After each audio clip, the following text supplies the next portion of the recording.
It's good that we are always focusing on positive aspects in life and things that makes us feels good, but a lot of times I find myself being very inconsistent about feeling good, feeling supported, because there are always certain emotions that was pretty much in the body, suppressed, repressed, that I do not own, and I do not like to have the idea of experiencing and feeling them. So thus the coping mechanism of numbing and all this stuff, it's sad, but it's sad that we can't constantly feel joy, peace, love, and I know life is a mixture of things like that, but it's actually um, a normality that we believe is normal to experience up and down throughout the day, throughout life.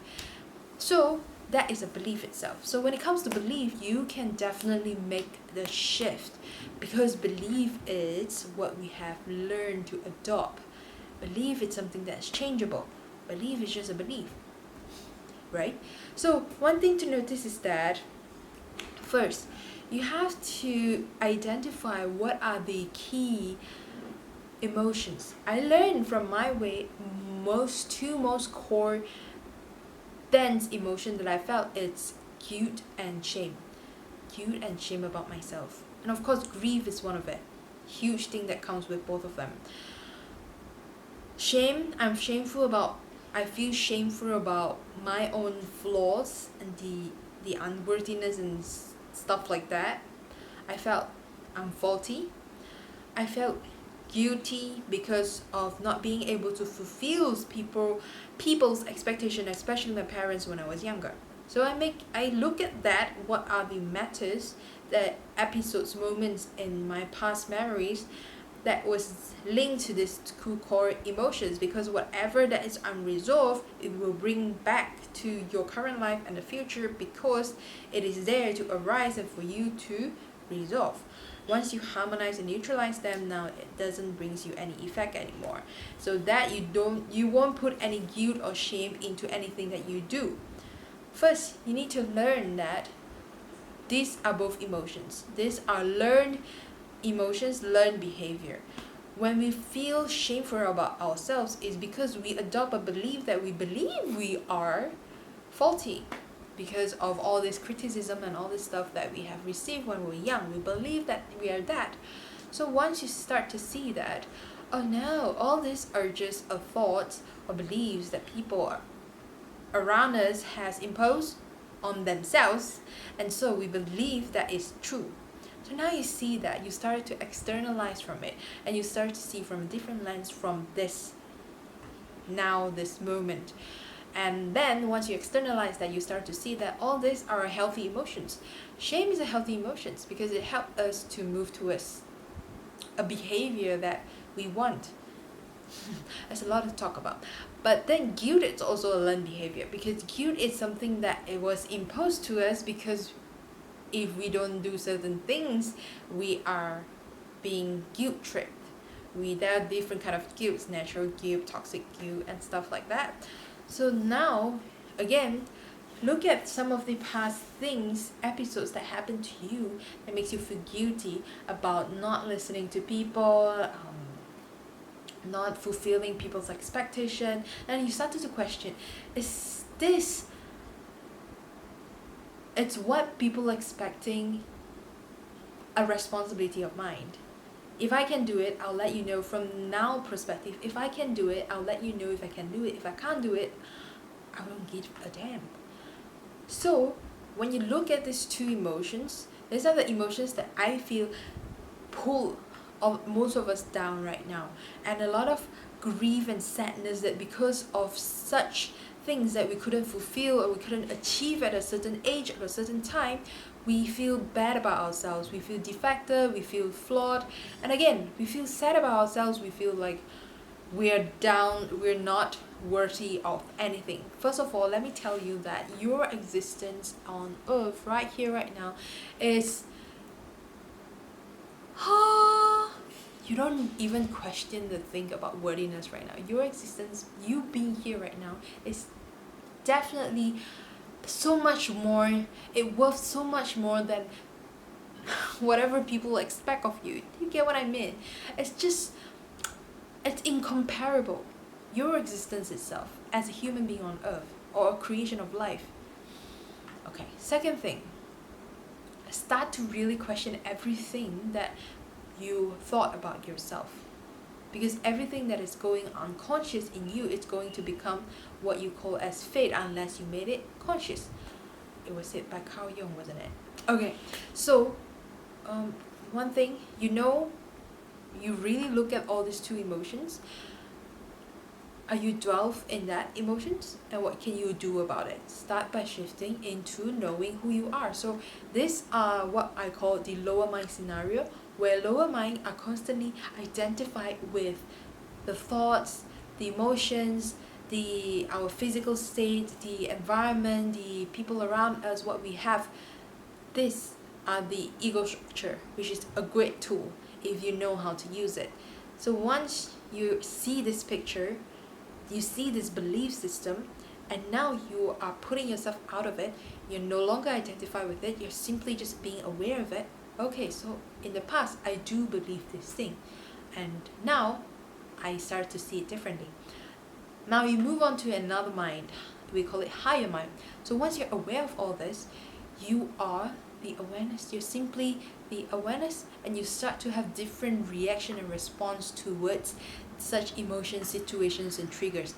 And will slowly start to smoothen out. It will slowly start to harmonize as you allow the feeling to just go through instead of running away or not feeling it or numbing yourself. And there are many ways that you can do that, but this is the mental thoughts about it.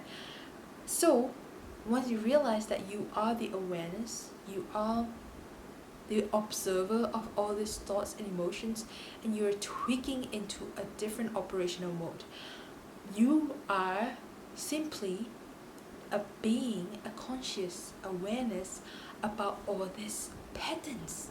And you start to see that people are so identified with it because it is an unconscious agreement that we all have within us.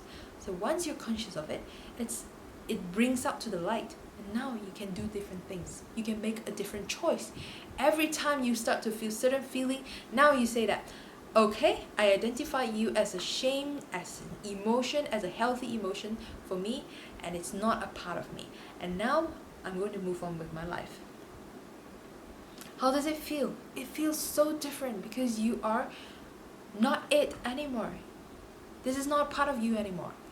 And now, when people ask me certain things, when people ask you to do certain things which you don't want to, and there might be a guilt feeling that arises.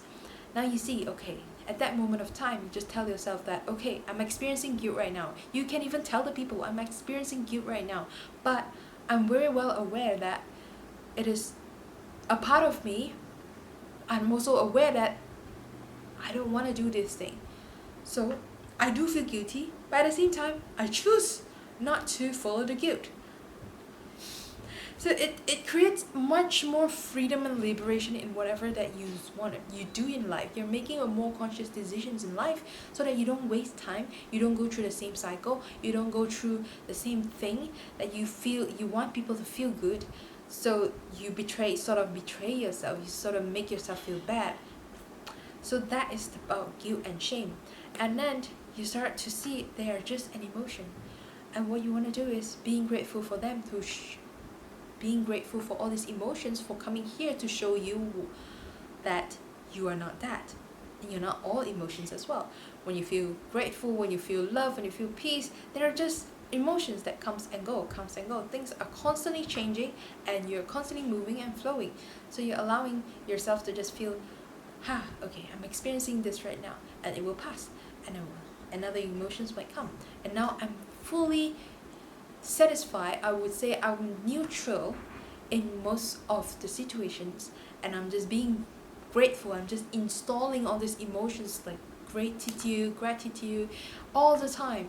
I'm grateful that this is coming here to show me, this person or this situation is here to show me about this situation and these emotions that I still have within my system, and now I'm aware of it. And the time of your awareness is getting shorter and shorter. Whenever you catch the feelings, it's getting shorter and shorter, and so then you are able to tweak the emotions that you want to install different kind of emotions instead of just continue that circle down the black hole. Now you're inviting a different kind of emotions to feel, and once you feel a different emotion, you are a different you. So that's what we mean by creating a reality. You are the co-creator in the reality in this earth. And so that's my understanding and my perspectives about this two core thing, and what we call the integration, a part of the work of shadow work integration, by putting them a part of you.